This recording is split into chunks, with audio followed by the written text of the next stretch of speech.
Hello and welcome to Nikolay's genetics lessons, and today we are going to solve Venn diagram problem.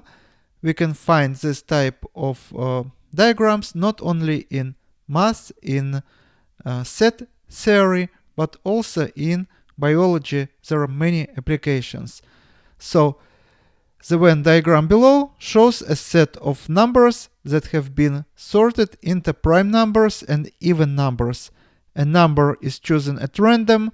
Find the probability that the number is a prime and not even.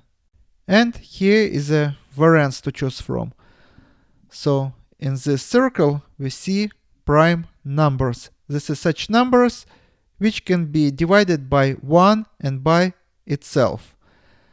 And in this circle we see even numbers. Even numbers which can be divided by 2.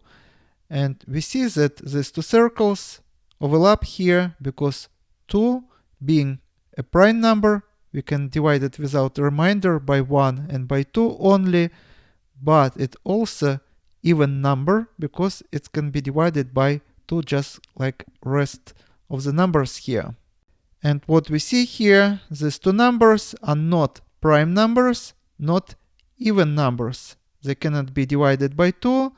And they are not prime numbers because they have more than 2 factors and can be divided, for example, 9 by 1, by 9, but also by 3. So 3 factors. So it's not prime number.